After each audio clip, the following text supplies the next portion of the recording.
everybody can hear me fine, correct? If someone could just give me one quick thumbs up. Okay, perfect. Okay, so what we're going to be addressing here is basically monitoring glute strength specifically to reduce chronic ankle instability. Not necessarily acute chronic ankle sprains, but chronic ankle instability. We're going to talk about what is the difference. There's been a lot of literature and a lot of studies lately coming out in the last 2, 3, 4 years, how glute strength or lack of glute strength or glute strength fatigue is attributing to those chronic ankle instabilities where you have those athletes that have recurrent ankle sprains over and over and over again, or they have instability or have issues, chronic issues that kind of just do not want to kind of go away. And what will we do? How can we address it? What are some of the things we could possibly do to try to prevent it or reduce it or just address it? So the way we're going to break it down here is we're going to talk about first about just chronic ankle stability, what it means, what are some of the causes, kind of touch some of the symptoms, the difference between chronic ankle instability and an acute ankle sprain. Then we're going to dive a little bit into what the glute strength and chronic ankle stability relationship and some of the preventative measures that's been out there as far as study related.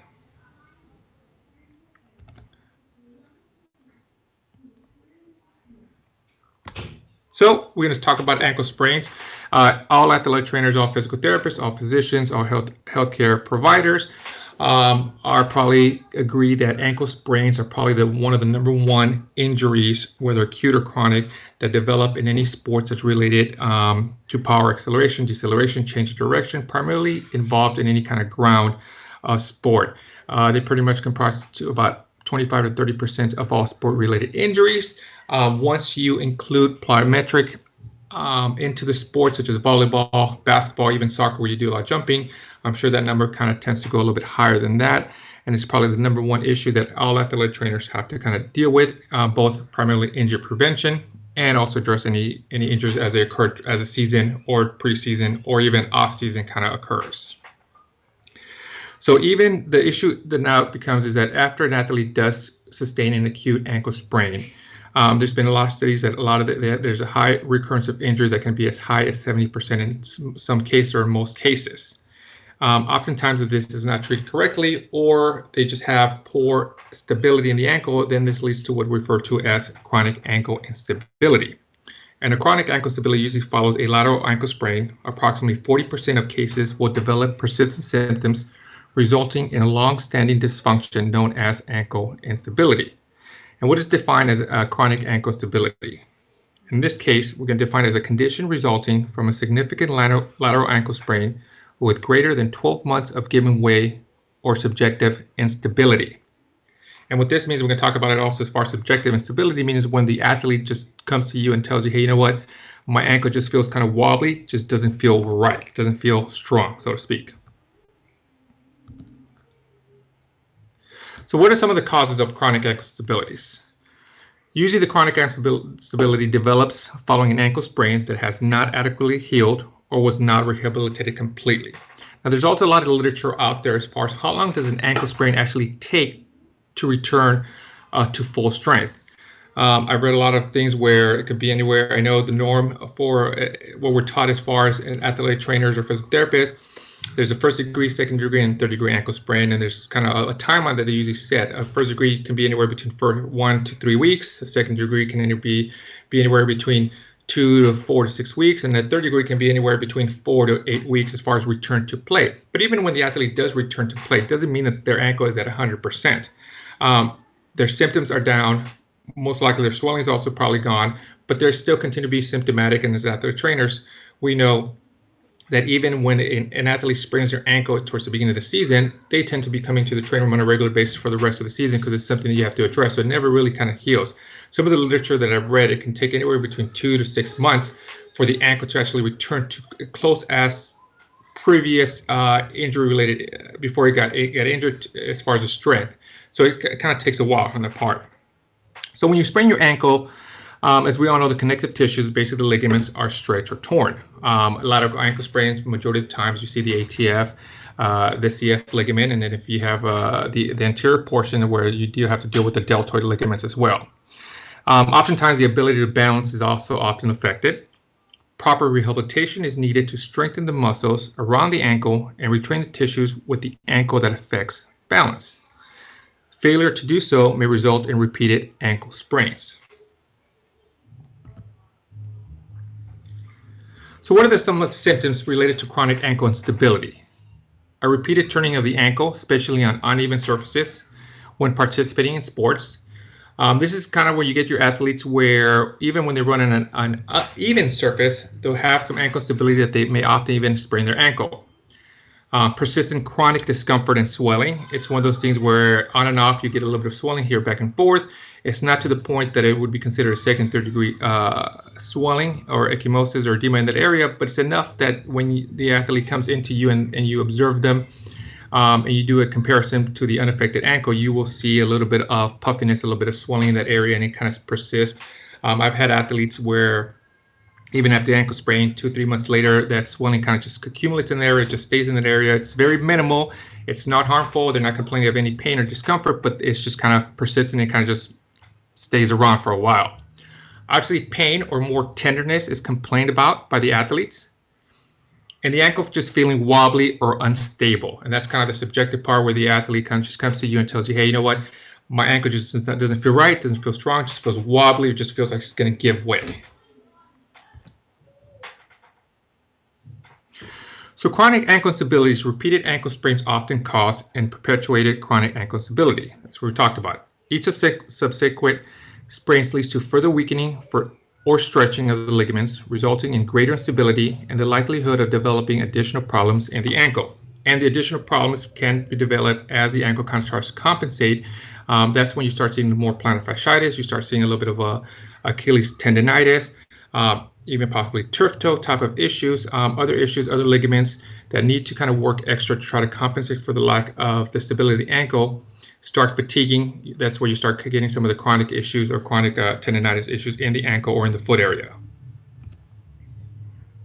So the areas we're going to touch upon as far as is we're going to talk about glute strength and balance individuals with chronic ankle stability. We're going to talk about how the neuromuscular control of the hip during balance, along with some of the lower extremity or the ankle areas, such as the peroneal muscles, the tibialis anterior muscles, and how they're affected when there is either good glute strength or lack of glute strength. And then we're going to talk about how glute muscle fatigue itself during performance can affect the performance and balance and is associated with chronic ankle instability. So when we talk about strength and balance in individuals with chronic instability, the posture instability and the impaired balance is one among the major factors leading to and maintain chronic ankle instability. Oftentimes, pelvic stabilization is most achieved from gluteal muscle contractions, which is found to be important for posture stability while performing activities that require balance stabilization. As athletic trainers, as physical therapists, we've always kind of focused on strengthening the glutes, and it seems that the pelvis, as we all know, is part of the core and the center, is a foundation to try to kind of control and create stability, both obviously in the knee. Every time we have athletes with knee issues, we always try to focus on the pelvic muscle, specifically the glute medius, the glute maximus, to try and create stability. But a lot of studies recently have been shown that even the glute muscles tribute down to the ankle if you kind of follow the kinetic chain from the hip to the knee down to the ankle. Norris et al. Did a study and reported that significant activation of gluteus muscles while performing anterior, posterior medial, and medial reach directions during a star exertion balance test. Another study performed also found a positive correlation between maximal isometric hip muscle strength and dynamic balance in collegiate athletes. So now we're going to touch about the kind of the neuromuscular control of the hip during the balance. So chronic ankle instability has been linked to impairments in postural and neuromuscular control. And this is where we're going to get into one of the studies that they studied what happened with the glutes, glute max, glute med, tibialis anterior, and the peroneal muscles in the ankle and the foot area. Neuromuscular deficits, specifically alterations in the lower extremity, most activation patterns have been considered as a major contributing factor to the impairments that affect stability and perceived function in patients with chronic ankle instability. Individuals who experience a lateral ankle sprain but do not develop instability, termed copers, may adapt different neuromuscular control strategies after injury. So we're going to talk about one of the areas as far as copers. These are our athletes that have sustained ankle sprains, but somehow their body and their muscles have been able to compensate and manage and learn how to be able to work with what they have and not sustain and not get into what we refer to as the chronic ankle stability. They've been fine, they've been managed, but the question is, how are they able to do it? So the next study kind of takes this kind of the study that I kind of like, because it takes a control group, it takes a chronic ankle stability group, and then also brings in the copers and see what's different between the copers and the chronic ankle instability group. Webster and Gribble reported that decreased gluteus maximus activity in those with chronic ankle stability during a single leg rotation squat exercise with weakness. So this is the study that we're referring to. And in this study, what they did, they compared the posture control and EMG activities of the hip and ankle muscles during the performance of the STAR excursion test in subjects with and without chronic ankle sprains. The STAR excursion test has been a test that we've all used as healthcare providers to try to kind of determine the ankle stability or glute strength in our athletes. I know Greg Cook also kind of took that and kind of dimmed down a little bit and created the Y balance test with just the anterior posterior direction and medial posterior direction as far as trying to kind of distinguish this. The STAR excursion test is a little bit different. It kind of comprises as just like the STAR. Here in this photo, you can see all the multi directions where the STAR excursion balance test does. And there's a picture of kind of the Y balance test as far as the difference. So what this study did, they took 48 participants, 16 controlled, 16 copers. We talked about the copers, and 16 chronic ankle instability individuals. What they did, they measured the normalized reach distance, central pressure, and EMG activation of the glute max, glute med, tibialis anterior, and peroneus longus during each reach direction during the STAR excursion balance test. So like I mentioned, the STAR excursion balance test is on the one on the right-hand side. The young lady on the left-hand side, you can see her performing the test. One of the issues there, obviously, you can see is their goal was try to reach as far as it can and balance and see where they hold. And what they did, they took EMG sensors and wanted to find out which muscles were being activated, how much, and for how long. Both of the gluteus max, the gluteus medius, the tibialis anterior, and the peroneus longus, in both individuals with no issues, with chronic ankle instabilities, and also the copers. So this is what they found. Basically, in the STAR excursion balance test, the chronic ankle instability group has significant less reach distance during anterior direction compared to the copers and the control. In regard to the center of pressure velocity, the chronic ankle instability group had a significant higher mean with a center of pressure sway velocity as compared to the controls and the copers. Now, one of the things that was also associated here in the study is that the chronic ankle stability group has significant less tibialis anterior activation during the anterior direction, and they also had lower glute max activation during the posterior lateral reach. Now, the one thing that I found very interesting during this test, and when we're talking about as far as being evaluating an athlete or individual during a controlled environment or during the fatigue stage, is that in this study they also found that the chronic ankle stability group had a delayed glute muscle activation during the anterior direction and during the posterior medial direction. So in other words, as the individual with chronic instability were doing the test as far as in the anterior direction and the posterior medial direction, the glute max had a delayed reaction as far as being activated. You test them, they do have the glute max, but in this case scenario, in this study, the glute max kind of had a delay reaction as far as trying to be activated and being able to support the individual when they were doing the performance test. So majority of the stabilization was coming from the ankle, from the peroneus and the tibialis anterior muscles. Now, one of the issues of one of the studies on here that kind of they refer to is that oftentimes when the glute max is weak or the glute max isn't activated, all the strength, all the pressure is coming from the tibialis anterior and the peroneus longus. After a while, as we all know, fatigue can start kicking into those muscles areas, and they may not be as effective to sustain the muscles or the ankle from rolling or going to inversion or eversion if the glute max is not the one kind of controlling in that area. So what they found is basically during the weight-bearing activities, the muscles around the hip work to maintain pelvic stability and control the movement of the femur, which subsequently affects the positioning of the ankle foot. Now, this was what I was referring to the next one. The small errors in balance are usually corrected distally by the musculars structures of the foot and the ankle, whereas the large errors are recruited at the hip. So as we strengthen the ankle, we work with our athletes to kind of rehab them.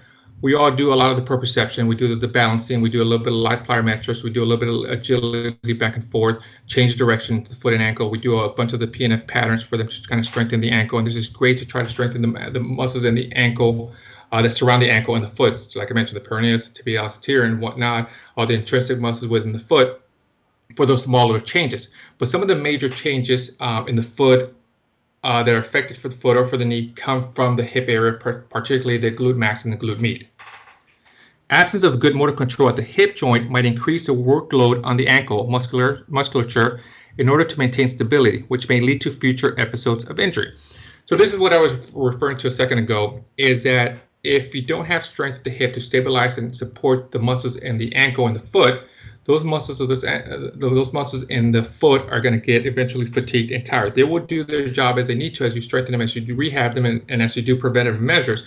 But at some point, and also at what point of the activity or the practice or the game, will those muscles start kind of fatiguing and start weakening, and they're not going to be activated.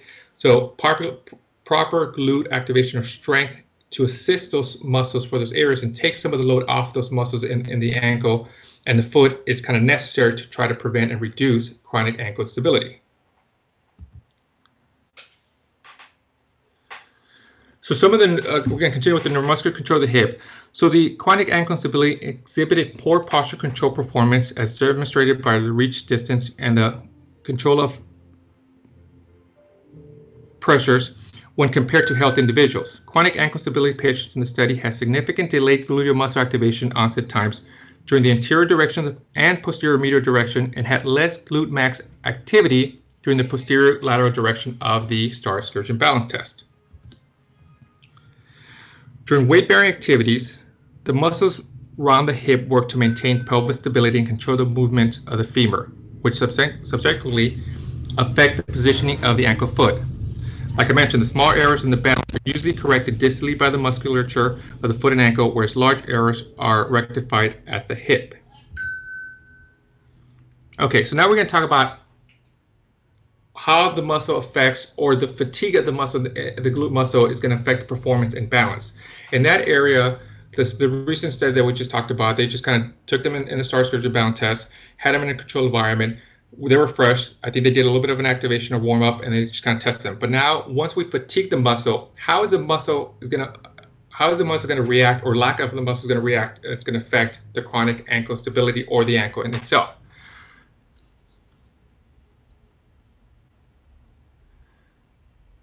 There should be someone just, I'm sorry, I'm just going to pause real quick. Shelby just asked if there's a video following along, or is it just audio? There should be slides that you should be able to see.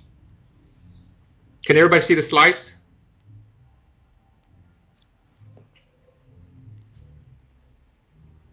Okay. All right, perfect. Kind of scared me there for a quick second. All right, so we're going to continue. So this is kind of what the focus is about as far as the webinar and how the fatigue kind of affects it. So gluteus maximus and gluteus medius muscles are involved with position of the femur, which through the kinetic chain affects the position of the tibia and the ankle joint. The gluteus medius dysfunction is a common cause of insufficient hip abduction and external rotation strength that is often associated with decrease in posture control that is very important to prevent from lower extremity injuries. The fatigue has been proposed to desensitize muscle spindles and afferent pathways to the central nervous system, slowing the response of number of muscle fibers needed to handle the perturbations. So in other words, some of the studies that they've already done, and we're going to talk about one specifically here, where when the muscles in the glute area starts fatiguing, obviously as we know, they start decreasing. They don't activate as quickly as possible to try to stabilize the ankle, the knee, or the hip in general. So we're going to take this one study what they did, performed by Yafani et al. And what they did, they studied the effect of glute max and glute med muscle fatigue on functional performance and balance in athletes with and without chronic instability. So they took 24 physically active participants from the sport of basketball, volleyball, and football teams. They divided them into two groups. All of them were females. 12 of the females had a history of chronic ankle instability, and 12 of them were a control group. And what they did, they applied glute max fatigue protocol, and immediately after the protocol, They did functional performance tests and measures. Now, one thing I want to also mention is that they did the functional tests or the performance tests on these same individuals prior to doing the fatigue protocol, and they tested them. The results showed that basically there was no difference prior to the fatigue protocol. So if they took all 24 females, both with chronic ankle stability and the control group, and there was not much of a difference prior to the fatigue protocol. That's a key thing there. Keep that in mind. So what does the fatigue protocol consist of? So we're going to talk about here the fatigue protocol. So they took the all 12 athletes, and what they did, they ran them through 1 minute, 5 minutes of maximal running. They did 8 repetitions of with hip abduction and hip at 60 degrees and knee at 90 degrees. They did 8 repetitions of side lying abduction, basically aka clams.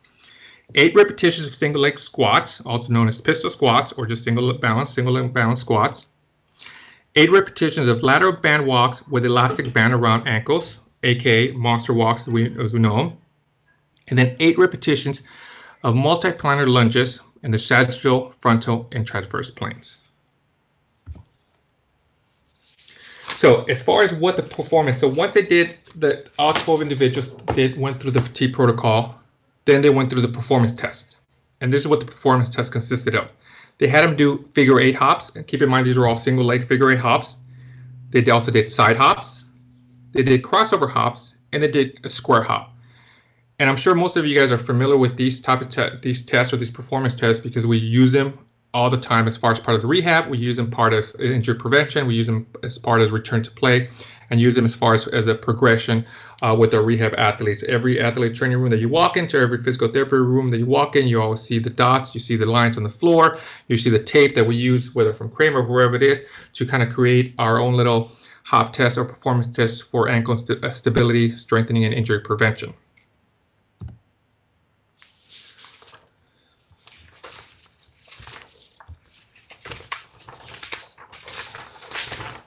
So, like I mentioned, the studies didn't show any significant difference between the groups in the pre-test for all functional performance tests.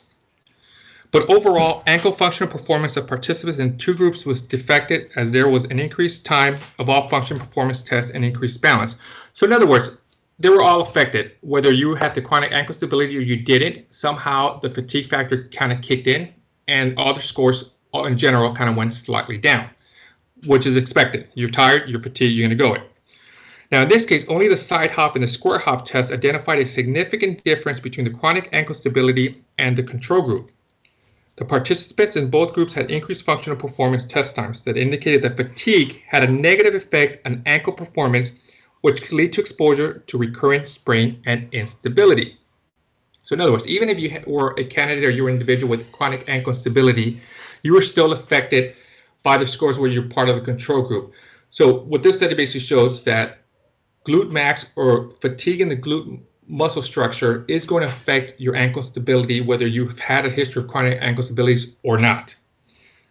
Glute muscles play an important role in increased front plane motion of the knee. When landing, increased knee valgus and tibia external rotation. Hip muscles fatigue protocols result in altered force productions, proprioception, coordination, and landing kinematics that affect the lower extremity, such as ankle, and put it exposed to sprains.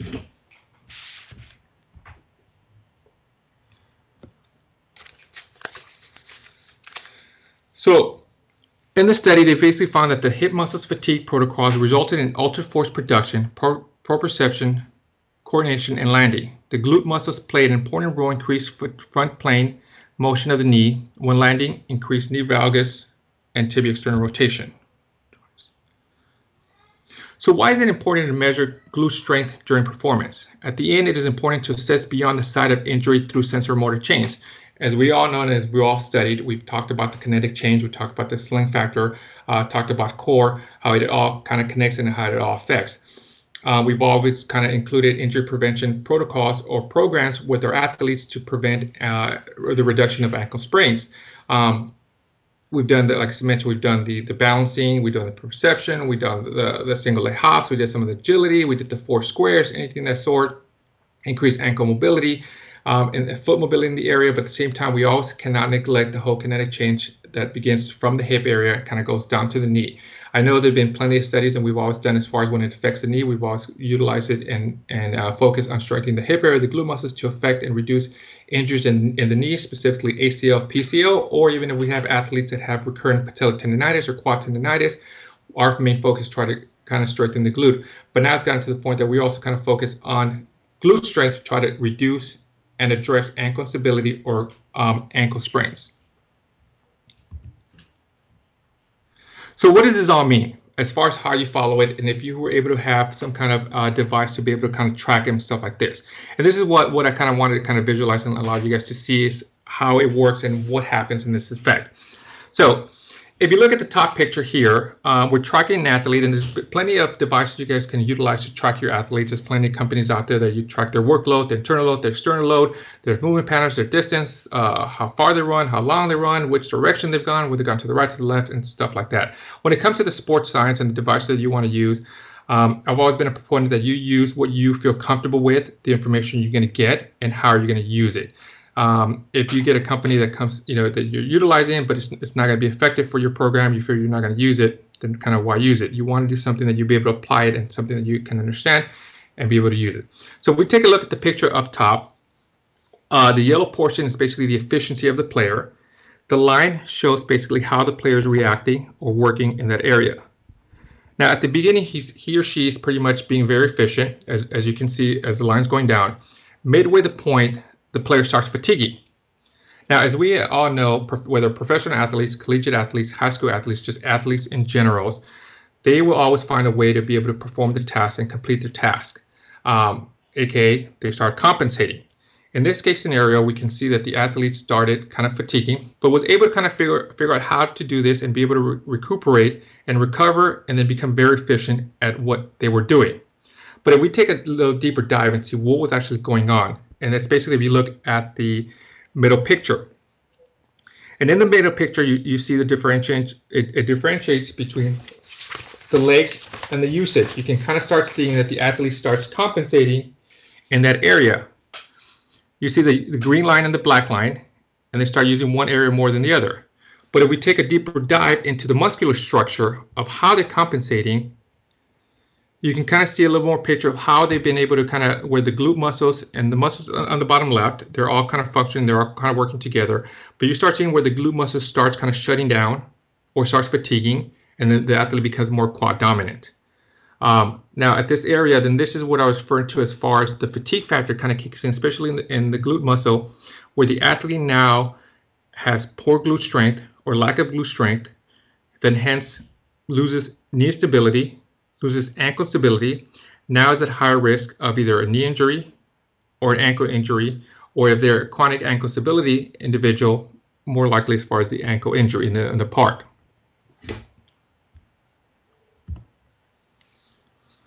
So some of the preventative measures that you can do, and what we did here is I looked at a couple of studies and kind of found what are some of the exercises that are best to strengthen the glute that affects the chronic ankle instability. So obviously we've always used open kinetic chain exercise and closed kinetic chain exercise. And I was curious as far as to see which ones were more effective when it comes to chronic ankle stability, whether the open kinetic chain exercises or the closed kinetic chain exercise for all individuals. Here they reported significantly less glutes medius muscle strength on the affected side than the unaffected side in subjects with chronic ankle instability. Okay. During a transition from bilateral to unilateral stance, those with chronic ankle instability have also displayed a delay in onset muscle activation and less anticipatory activation in muscles acting around the ankle, knee, hip, and joints. Again, this is kind of the key issue, that even though our athletes have the strength in that area, but the key thing is when they have the delayed as far as the onset activation, that's when they're going to get into issues or in trouble. So in this study, what they did, they compared the effectiveness of open versus closed kinetic chain exercises on chronic ankle instability. What they did, they took 17 subjects and divided them into 3 groups. Again, they did the chronic ankle instability group, they did the control group, and also did the copers. And they all went through a 6-week exercise program.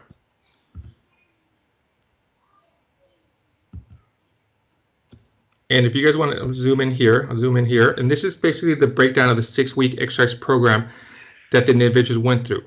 both through the group that went through the kinetic chain exercise group and the group that went through the open kinetic chain exercise group for the 6 weeks program.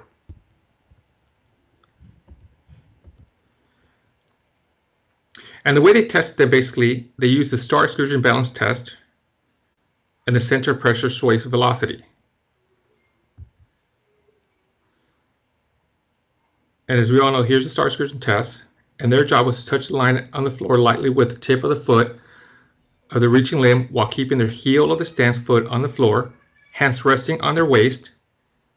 They were allowed 3 practice trials.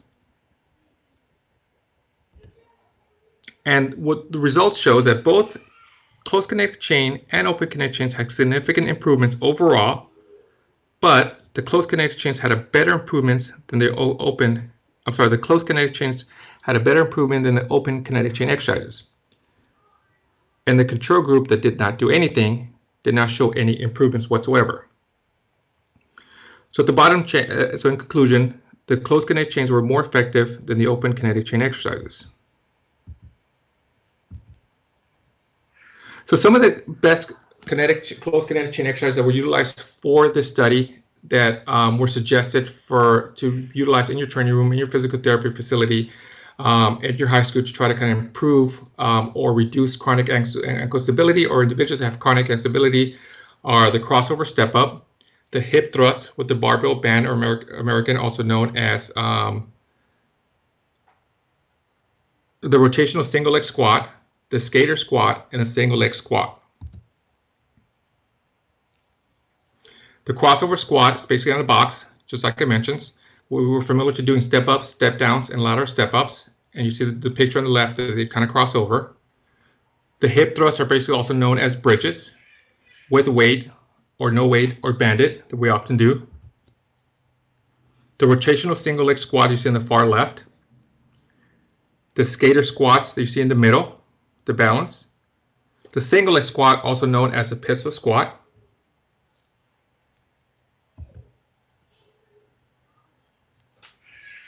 Okay, and that's going to kind of conclude our webinar. Kind of kept it short and sweet. Wanted a lot more time for questions. If anybody has any questions regarding the webinar itself or just Strive in general. So what we'll do is we're going to kind of stay on for maybe about 10 more minutes or so, addressing any specific questions regarding the webinar and chronic ankle stabilities, the fatigue factor as far as glute max fatigue factor. And then also afterwards, once we get done with those, if anybody has any specific questions regarding Strive technology.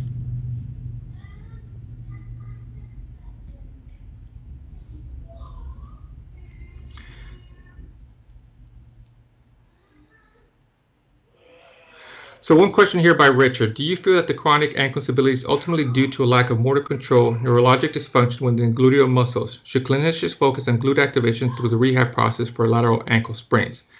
I think as far as the strength-wise, it's a combination of both glute strength and the muscles within the ankle. Like the study mentioned, is that the glute strength kind of affects or addresses some of the big movement areas, but the more intrinsic small movements are directed or addressed by the tibialis anterior and also the kind of peroneal longus, or the muscles within the ankle and the foot.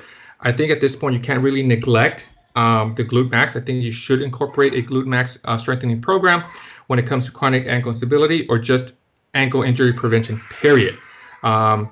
You know, like I said, we've always been focused on doing PNF patterns with the band, manual PFF patterns with their athletes. I've done it for years and years and years. You know, you get them on the table, you do the manual PNF patterns with the green band, with the blue band, with your hands, whatever it is.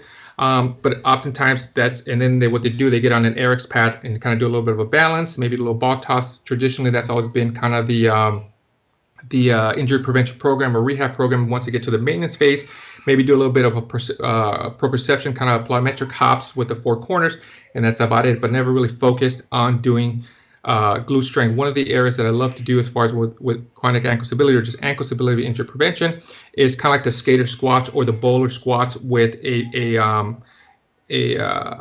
weight, so to speak, or a TheraBand, where they squat down and they bring it down and they pull it up. So they kind of have to do that hip thrust, and also on a single leg. So now you're getting the whole kinetic chain, and it's always, I remember, it's always opposite leg, opposite arm. So they're pulling up get the hip thrust, get the ankle stability, and you kind of combine it all together. What do you recommend for initial testing of the glute strength? Most manual muscle testing is subjective. And I agree with you 100% on that part. That's the one thing that I've loved, and I'm going to kind of touch a little bit on Strive here to be able to utilize. Subjective testing is useful. It's something, but as we all know, subjective testing is, you can get different numbers, especially, there's a human error where individuals kind of test. Also, there's a learning curve when it comes to tests. There's a lot of tests out there, like, for example, the Y balance, the star scourge balance test, stuff like that, where if you test them over and over again, you will probably see a better number as they go along within a 5-minute break, within a 10-minute break, because the athletes, like I said, as they compensate, they learn, they will get better numbers. I've always been a proponent of trying to do objective testing as much as possible. And like I said, I wanted to wait to talk about Strive later down the road here, but I'm going to just touch upon it real quick. Utilizing technology like Strive, it allows you to actually identify how the muscle is being, the output of the muscle, how much power is being contracted from the muscle. So at some point when the athlete does a single leg squat or a double leg squat, and then they try to cheat, and the movement during a star scourge balance test, no matter how much power is going to come from the muscle, they're not going to be able to produce more or less. It's going to show you do some of the objective tests. So it's utilizing something like EMG sensors with these shorts have. It allows you to see the actual output from the muscles between the glute, between the hamstring, and between the quad. And it's going to tell you, and like I said, as far as what they want to do and how they do it, the athlete's not going to be able to cheat, because if they cannot produce any power output from the glute, no matter how much you try to do, it's not going to be there. Is it possible to access the slides at a later time? Yes. So Kate, our VP marketing, she's going to go ahead and put this on the website. And I believe my understanding is that she's also, I think we're going to go ahead and also email you guys the slides along with all the studies that were attributed to the webinar. So you guys have access to the studies as well, along with all the studies that were utilized for the webinar and also the slides.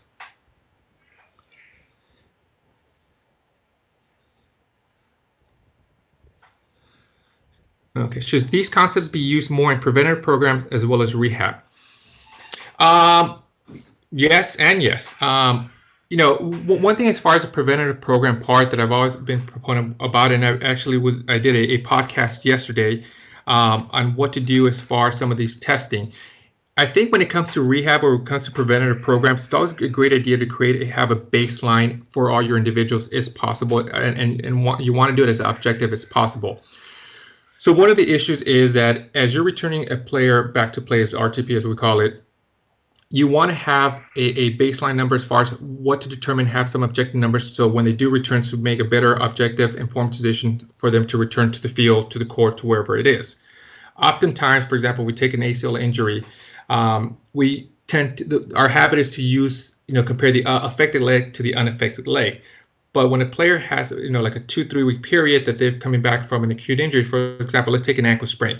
If they have a 3rd-degree ankle sprain, most likely they're going to probably be in a boot. They're going to probably be in crutches for a period of time, depending on how they do that. They're going to be kind of compensating. They may not be doing much running, much walking. So you're going to have a little bit of atrophy in the unaffected leg as well. So to be able to compare the affected leg to the unaffected leg and utilize that as a measurement, it is a good baseline to kind of use, and it's something for you to have. But it would be great if you have some kind of objective numbers prior when they were healthy to be able to use as part of the preventive program, and obviously as far as the rehab. Now, when it comes to the rehab, I've loved using this program or this kind of wearable device, because I'll give you a prime example. I was rehabbing an athlete with a hamstring strain, and I know this subject isn't about hamstrings, but just in general, we're talking about hamstring strains. I was utilizing the Strive technology, the shorts, to be able to kind of rehab them and also educate the athlete as far as how they're doing, how much power they're producing. And the great thing about this technology, it gives you live feedback. It's not one of the things where they wear it, they utilize it. At the end of the day, you take it home, you upload the information, and then you spit out the information and then have it for them the next day or two. But having the opportunity to do live feedback as they're doing the rehab exercise, it allows the athlete to see what they're doing. More importantly, it allows gives you some objective information as far as where they're at. Traditionally, we've always had this kind of subjective information from our athletes as far as, hey, how are you feeling? Any soreness, any strength, any weakness? And it's always been information from the athlete. And oftentimes, as we know, the athletes can either sway back and forth depending on how they're doing. But having some of the objective information for you to be able to decide, hey, you know what? Okay, now you're ready to progress to the next stage of your rehab. all our numbers are aligned with what you have to baseline. Let's take it to the next step. Okay, Alex asks, how does the Strive product help address, mitigate, improve the concerns we've discussed today? So bottom line, the graph that I showed you there is basically, like I mentioned, Strive technology gives you a live information, live feed of what's going on with the athlete. And I've always been a great proponent as far as trying to find out what's going on during an uncontrolled environment. So when we're rehabbing or we're strengthening individuals or rehabbing individuals, we take them in a controlled environment and we do a lot of these testings in the training room, in the weight room and whatnot. And oftentimes they do great numbers, whether you do a wide balance test, where you do the FMS, where you do like a NOR board, let's say we're taking example as far as hamstring, any kind of plyometrics, anything of that sort in a controlled environment. But as we all know, majority of injuries, I'll probably say about 98% of injuries occur during a non-controlled environment. So what I've always been a proponent of, I've always wanted to see is how does this person react when they're actually out on the field, where during practice, when they have to avoid a player coming at them, when they have to do a quick change of direction without having actual control of their body, so to speak. So what the Strive technology allows you to do is see those elements in real time and in real play during real life situations. To be able to kind of see and objectively see how the player is doing. The other question, for example, is, you always see when a player's coming back from a hamstring strain injury, from a quad strain injury, and they've always kind of do what, traditionally we always do is kind of first game, we limit their time. Hey, this athlete's only going to be able to kind of return and play for 15 minutes. Next game, we're going to increase their minutes by 20 minutes. Next game, we're going to go by to 25 minutes. And that's great, as far as progression for them to return to play. But where do those numbers come from? How do we come up with those numbers? If you have something like as far as the technology and you actually put them through some battery test and you're able to see at some point, hey, you know what? Based on the objective information that I have here, at the 60-minute mark, your glute max started shutting down or started kind of fatiguing that part. So now objectively, what that tells me is that, hey, your number is 16 minutes, 16:30, 16:45, 17 minutes. Because I can see a live feedback. I have objective information utilizing Strive Shorts and the EMG sensor that tells me, hey, objectively, I put you through these tests. The goal is for you to be able to practice through a 30-minute session, a 45-minute session. But at the 20-minute session or the 60-minute session or the 15-minute session, whatever it was, I was able to identify that your glute muscle started shutting down, your hamstring started shutting down, your quad started shutting down. Now you're at a higher risk of injury for something else to start compensating. So your limit right now, as far as having return to play, is 60 minutes, whatever it is, whatever you're able to identify. And it's kind of great to be able to see, because now you have objective numbers and it's not just a random number. Hey, you know what? Today you're going to go for 10 minutes. Today you're going to go to next time you're going to go for 15 minutes, where traditionally a lot of individuals have been able to see it. Like I said, the great part is that it's real life on the field in an uncontrolled environment versus having the athletes in the training room where you've done some of the tests. Now, granted, doing those tests in the training room as far as before they get on the field, those are great. I use them. We use them all the time, and I think you should still keep using them. But now having that extra tool to be able to test them and observe them on the field as they're doing in an uncontrolled environment is probably one of the best things you can do. Okay, so now we have a question. In addition to ankle instability, did you find any correlation between glute weakness and low back pain? You know what? I didn't find any. Well, actually, I didn't look for any studies regarding low back pain and glute weakness. But I know whenever I have athletes with low back pain, that's one of the areas that do strengthen.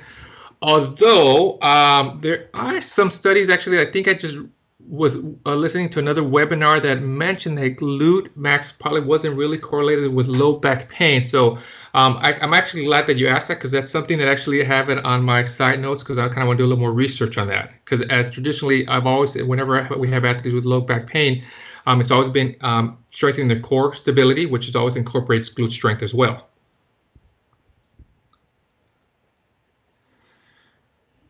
Okay, any more? Can you please describe the movement of the skater squat? Okay, let me see if I can go back here. Okay, so the skater squat and the rotational single leg squat here, also known, I like it, utilize it as a bowler squat. I don't have a direct picture here as far as a skater squat. So what I'm going to have you do, I'm kind of trying to describe it, and hopefully you can follow me here. And we see the gentleman on the left-hand side, he has a kettlebell. So imagine he doesn't have a kettlebell, but now he has a TheraBand that he's pulling with his right arm, and he's stabilizing the floor on his left foot. So what he would do, he'll start at the bottom, grab the TheraBand, and as he's pulling up, he's going to be pulling with the right arm, but stabilizing his body on the floor with the left leg. So now you have kind of what's referred to the cross-link effect between the right arm and the left leg. And now you're straightening the glute, and you're pulling up. So now you're doing the whole kinetic chain or the cross-link chain there between the right arm and the left glute. So you're gaining the balance in the foot, the balance in the knee. The athlete's going to go ahead and activate the glutes to be able to come up. And also you have the shoulder in effect, and you have the upper body, and they're all working in unison. And it's kind of unilateral exercise. This is one of my favorites that I tend to do. You can utilize it with TheraBand, you can utilize it with the cable weight or anything of that sort. Hopefully that helped. If not, I can get your email, and I can maybe perhaps find an actual video that you have on there, and I can send you one specifically regarding the bowler squat or the skater squat that I love to do with TheraBand or a cable weight. Okay, any other questions?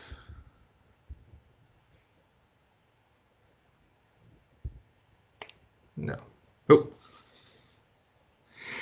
What is your take on ankle taping versus ankle braces? With ankle injuries bring the most common injury. Does glute weakness still one into play with that? So ankle taping versus ankle bracing. So I've traditionally, this is a question I think that all athletic trainers have been a couple of studies on there. If it comes to ankle taping itself, I've always been a proponent of taping, actually utilizing the tape directly to the skin, or utilize kind of anchoring. So I've never been a huge proponent of using pre-wrap. I know I've only worked with a few athletes that are okay with that. Otherwise, it would be kind of directly on the skin to try to get stability. The downside, obviously, as there's been plenty of studies that we read, that the ankle, when it comes to taping to the ankle, the sweat factor comes in effect. It starts loosening up the ankle and whatnot. Ankle braces also support. My kind of theory on just ankle taping or ankle braces is kind of very similar to what you refer to as far as a weighted belt, when people use kind of that low back, the back support belt when you're squatting. I've always been a proponent of strengthening the ankle, either not taping or not utilizing ankle braces when someone has no issues whatsoever. I'd rather focus on injury prevention program, strengthening the ankles, the muscle around the ankle, also around the glute. Now, if I have an athlete that's coming back from an ankle sprain, then by all means, I will use ankle taping. I will use ankle braces, try to support the ankle, because I know that the ankle is kind of weak. It's not 100%, and I'll kind of gradually increase it on that part to try to and slowly wean them off of it. Also, at the same time, if you have an athlete that is coming back from an ankle sprain, taping on an ankle brace can be referred to as kind of what we call Dumble's feather. Gives the athlete a little bit of a confidence that there's something there additionally to try to kind of stable their ankle and kind of help them out. So at the end of the day, if I have an athlete that has no ankle issues, no history of ankle sprains whatsoever, unless they really, really want to get ankle taped, I'm more of a, hey, you know what, there's no need to tape your ankle. Let's just get you a great ankle strengthening injury prevention program. But as far as return to play, when an athlete has coming back from a acute ankle sprain, I will use tape, we'll use some kind of brace, but eventually my goal is to kind of wean them off of that.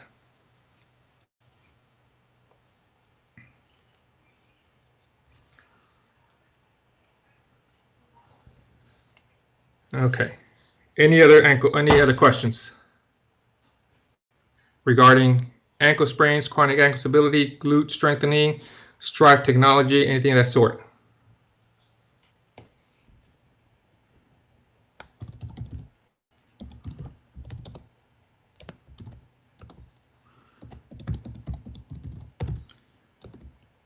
Okay. Okay. Well, if no other questions, thank you everybody for coming on board.